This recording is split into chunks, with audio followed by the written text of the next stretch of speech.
चलो आज बना के तैयार करते हैं ये मज़ेदार हेल्दी सा नाश्ता जो आज हम बिना मैदा बिना आटा के बना के तैयार करने वाले हैं। और इस नाश्ते में हम ढेर सारे मेथी के पत्ते का इस्तेमाल करेंगे जिसका फ़ायदा आप सभी जानते ही। इसे आप सुबह के ब्रेकफास्ट में खा सकते हो, इवनिंग स्नैक में खा सकते हो और इसमें हम ज़ीरो ऑयल का यूज़ करने वाले हैं। तो चलिए फिर देख लेते हैं इस शानदार से नाश्ते को मैंने कैसे बना के तैयार किया। इसके साथ एक शानदार सी चटनी की रेसिपी भी देने वाली हूँ जो बहुत झटपट बन के तैयार हो जाता है लेकिन डिफरेंट लगते हैं खाने में। तो चलिए फिर स्टार्ट करते हैं इस शानदार सी रेसिपी को। तो इस शानदार सी रेसिपी को बनाने के लिए सबसे पहले मार्केट से ढेर सारी पत्तेदार मेथी लेकर के आइए जिसका अभी सीज़न चल रहा है। हाँ, बिल्कुल सीज़न वाले पत्ते वाली मेथी लेनी है हमें, बिल्कुल ताज़ी वाली, और इसके पत्तों का इस्तेमाल करना है रेसिपी के अंदर। आप चाहें तो इन पत्तों को हाथों से तोड़ करके इस्तेमाल कर सकते हैं या फिर इस तरीके से नाइफ़ की हेल्प से इसे आप चॉप कर सकते हैं। सिर्फ पत्ते लेने हैं हमें, इसकी डंठल हमें नहीं चाहिए। तो सबसे पहले क्या करेंगे कि पत्तों को बारीक चॉप कर देंगे। जितनी भी बारीक आप चॉप कर सकते हैं उतनी बारीकी से चॉप कर दें ताकि हम इसे अपनी रेसिपी के अंदर इस्तेमाल करें। तो सबसे पहले पत्तों को बारीक चॉप कर लेना है, उसके बाद उसे अच्छे से वॉश कर लीजिए। आप चाहें तो पहले भी इसे वॉश कर सकते हैं। इसे 1 से 2 पानी से अच्छे से धो लीजिए और धोने के बाद आप इसे साइड में रख दीजिए ताकि इसका पानी जो है वो निकल जाए।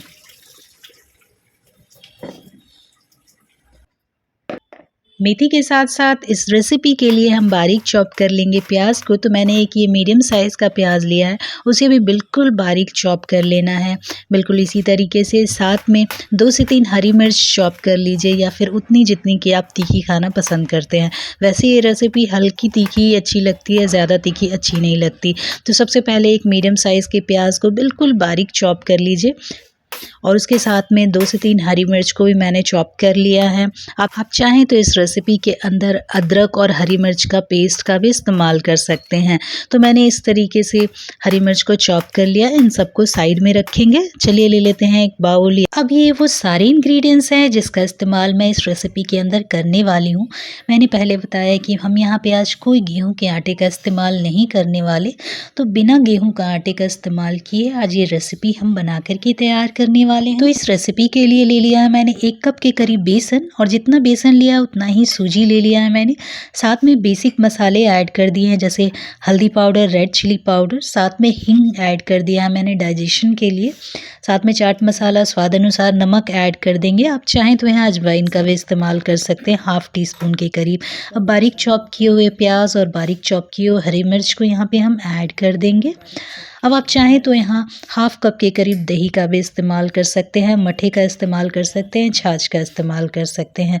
अब हमने बारीक जो चॉप किया था मेथी, वो ढेर सारा यहाँ पे ऐड कर देंगे। तो लगभग 1 बंच मैंने मेथी को चॉप किया था उसे ऐड कर दिया है।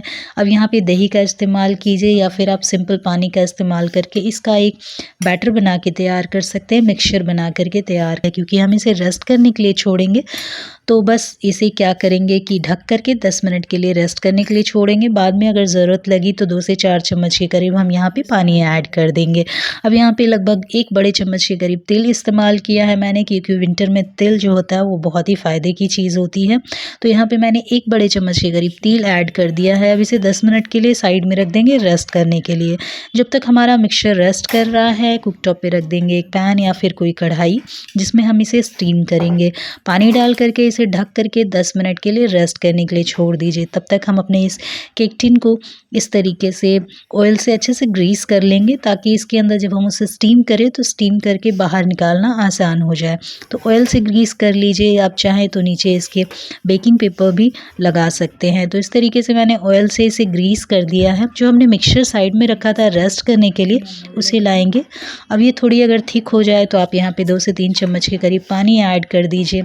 अगर ये ना थिक हो तो आप यहाँ पे बेकिंग पाउडर ऐड करें या फिर आप चाहें तो इनो ऐड कर दीजिए।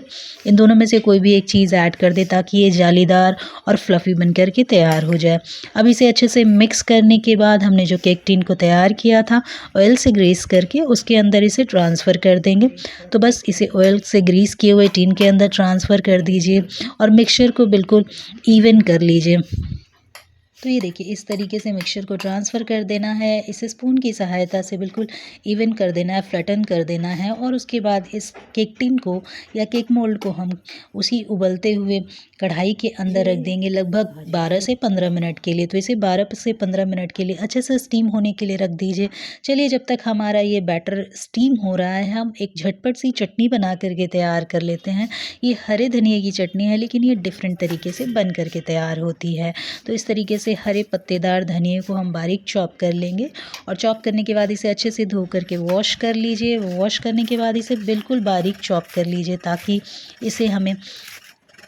ताकि इसकी चटनी बनाना मतलब इसे पीसना आसान हो जाए। साथ में यहाँ पे मूली के पत्ते और उसकी डंडियों का भी इस्तेमाल करेंगे, तो यहाँ पे इसकी डंडी ऐड कर दीजिए, उसके पत्ते ऐड कीजिए। आप चाहें तो 4 से 5 छोटे-छोटे स्लाइस मूली के भी इसमें ऐड कर सकते हैं। तो इस तरीके से 4 से 5 स्लाइस मूली के ऐड कर दीजिए।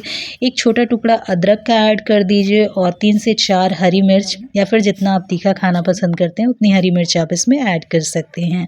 अब इसे बंद करके इसे 2 से 3 बार चला लीजिए ताकि आपकी चटनी बन कर के तैयार हो जाए। तो ये देखिए हमारी चटनी बन के तैयार हो गई। ऊपर से इसमें ऐड कर देंगे नींबू का जूस, साथ में ऐड कर देंगे 1 से 2 बड़े चम्मच इमली की चटनी। तो ये देखिए इमली की चटनी ऐड कर दी है मैंने और इसके बाद इसमें हम ऐड करेंगे स्वाद अनुसार नमक और सबको अच्छे से मिक्स कर लेंगे।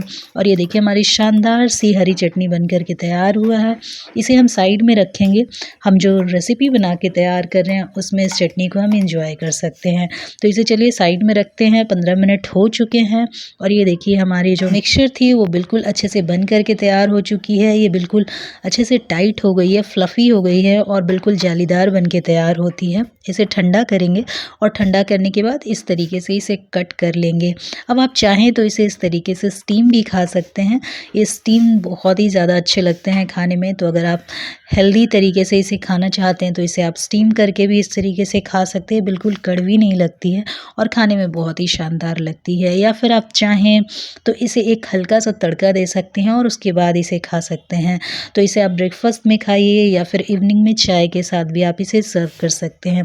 बहुत ही शानदार लगती है खाने में। तो ये देखिए इस तरीके से ये बिल्कुल फ्लफ़ी बनती है, जालीदार बनती है और खाने में बहुत ही शानदार लगती है। चलिए इसे एक तड़का देते हैं और तड़का देने के बाद ये बहुत ज़्यादा टेस्टी लगती है। तो इस तरीके से इसे मनचाहे शेप में आप कट कर लीजिए और कुकटॉप पे रख देंगे एक पैन या फिर एक कढ़ाई और उसमें ऐड करेंगे लगभग आधे चम्मच के करीब घी, ऑयल या बटर जो भी आपको पसंद हो वो आप इसमें ऐड कर सकते हैं। और उसके बाद उसमें ऐड कर देंगे बारीक चॉप किए हुए हरी मिर्च और साथ में ऐड कर दीजिए अपने जो ये हमने स्टीम किए हुए नाश्ता बना के तैयार किया उसे ऐड कर देंगे। 1 से 2 मिनट के लिए इसे कुक करेंगे और ऊपर से इसमें ढेर सारी तिल का इस्तेमाल किया है मैंने। ये देखिए इस तरीके से ढेर सारे तिल का इस्तेमाल करें और उसके बाद इसे गर्मा गर्म सर्व कीजिए हरी चटनी के साथ, टमाटो केचप के साथ या फिर मीठी खट्टी मीठी इमली की चटनी के साथ, जो भी आपके पास अवेलेबल हो आप उसके साथ इसे सर्व कीजिए। बहुत ही शानदार लगती है और बहुत ही हेल्दी है क्योंकि इसमें हमने सिर्फ 1 चम्मच ऑयल का इस्तेमाल किया और मैंने आपको बताया कि आप इसे बिना ऑयल के भी बना करके स्टीम करके भी खा सकते हैं। बहुत ज़्यादा हेल्दी है, बहुत ही ज़्यादा टेस्टी है और ये बहुत ज़्यादा गुणों से भरपूर है। तो इस तरीके से आप भी नाश्ता बनाइए, इवनिंग स्नैक बनाइए और इसे फैमिली एंड फ्रेंड्स के साथ आप इंजॉय कर सकते हैं। रेसिपी अच्छी लगती हो तो लाइक ज़रूर कीजिए और इसे फैमिली एंड फ्रेंड्स के साथ शेयर करना बिल्कुल ना भूलें।